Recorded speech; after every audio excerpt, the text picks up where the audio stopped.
Indy Mogul. This week on Indie News, newly invented video gear on Kickstarter, the Indie Machines build DIY missiles, Bammo shows us that all green screens aren't created equal, video so slow you can see light in motion, I take you behind the scenes on my 48-hour film production, and in the Indy Mogul Games, medals are awarded to our top 10-second trailers and visual effects. Hey Indy Mogulers, Griffin here. I love that there's always exciting new filmmaking inventions on Kickstarter.com, so let's check out what they have this week.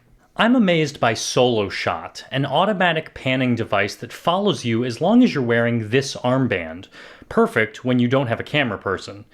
The Astro is a compact time-lapse tool. Its intervalometer controls your camera's shutter, and the motor adds programmable movement. The PicoSteady is a Steadicam style stabilizer for tiny cameras. But if you need to go even smaller and cheaper, the Stable Eye is a compact case that unfolds into a stabilizer. The Stable Eye needs some serious help though to reach their goal. You'll find links to all of these Kickstarter projects in the video description.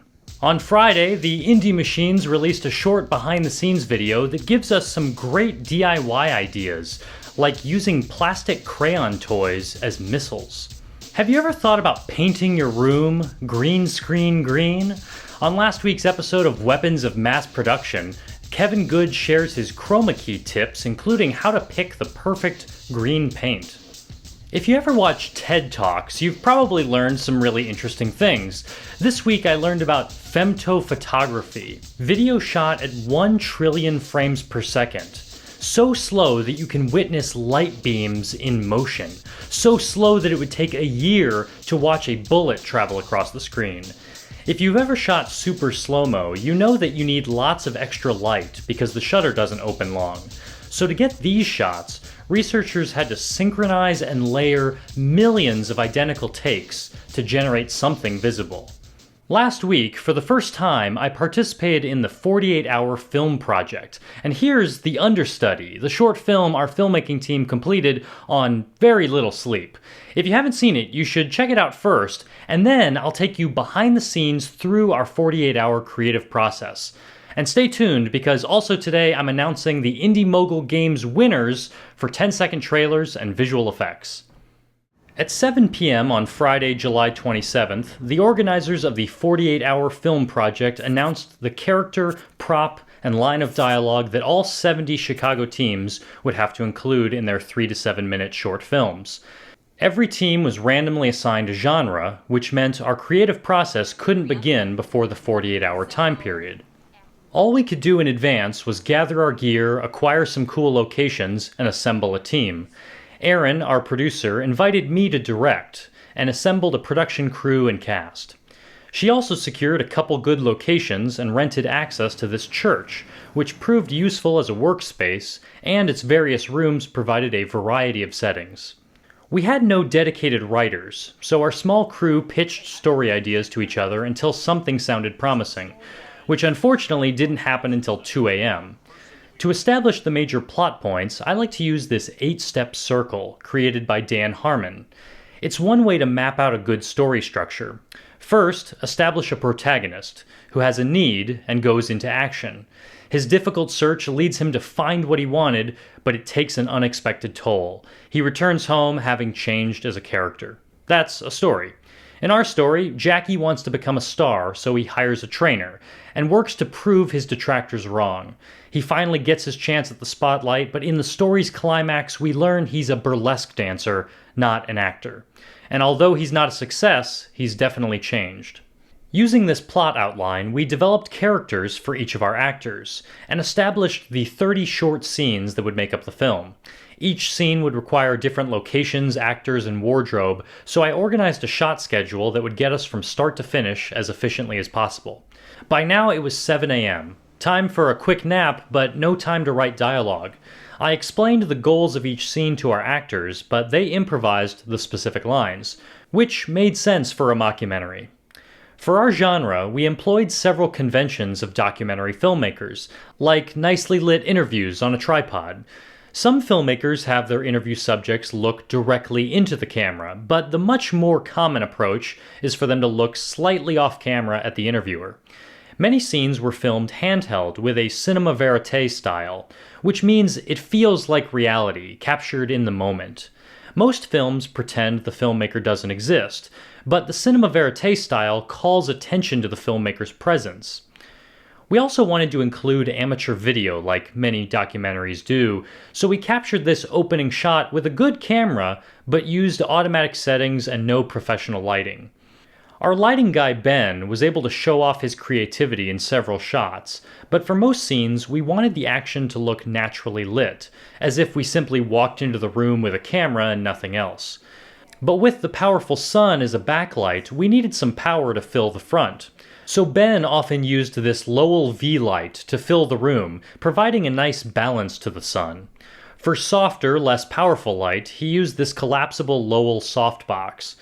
In this bathroom shot, where we couldn't fit big lights, I replaced one of the ceiling lights with my giant CFL, which adds 6 times more light than a regular bulb. Most of the film was shot by Kelly on my Panasonic GH2, and audio was recorded using a boom mic connected to my H4n audio recorder. Me. This is what I want to do. Production lasted 16 hours, but halfway through, our editor Dan got started syncing audio and choosing the best takes. Total editing time was about 20 hours, most of which happened in this garage. Dan developed this title screen in After Effects, and I added a swoosh sound effect from my audio library. I also added this phone ring and applause. Luckily, Ben had a license-free music library where we found the great classical scores you hear in the film. The film had to be hand-delivered by 7 p.m. on Sunday, and although we had a really nice cut done around 3 p.m., after making some final adjustments, exporting and converting, which always takes longer than you want it to, we actually barely finished on time. There are so many things in this film that I wish we could have done better, but I knew going in this wouldn't be easy, it wouldn't even necessarily be fun, and it definitely wouldn't be a perfect film. It was a challenge that I can learn from and grow as a filmmaker. Speaking of challenges, Indy Mogulers only had a few days to submit 10-second trailers and 10-second visual effects for the Indy Mogul Games. Indy Mogul. And here are the visual effects medalists.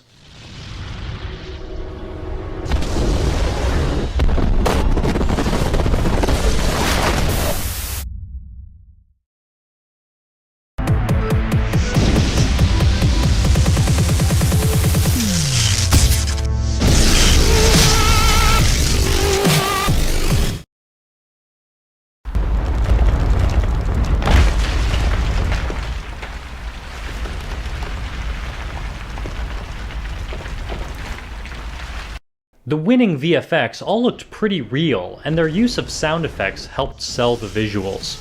In Delete the Cube's gold medal clip, not only is it a nice visual story in 10 seconds, I can't tell if the sign is real or not. There's no clear line between the real world and the effects. And here are the medals for 10-second trailers.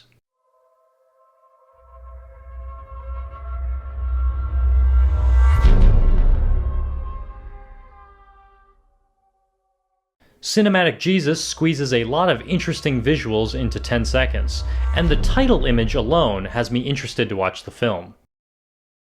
Ed? Sonny boy, how you been? Long time no see. What are you doing here? Well, I was thinking that maybe... While Justin Leiba's trailer isn't an intense editing spectacle, it features great visuals and audio and establishes just the right amount of story that I'm drawn in.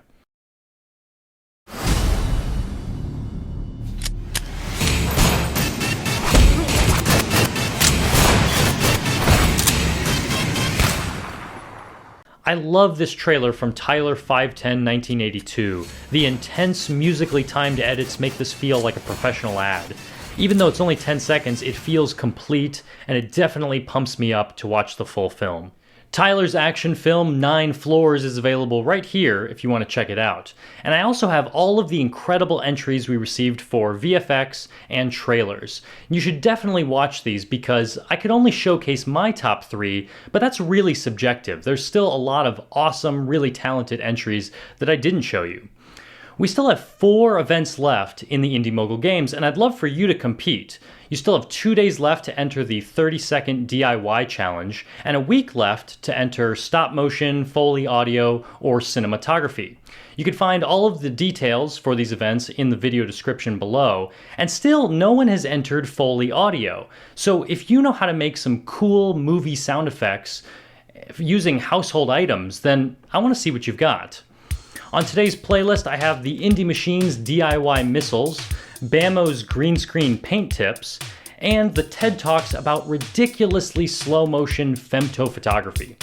Thanks for watching.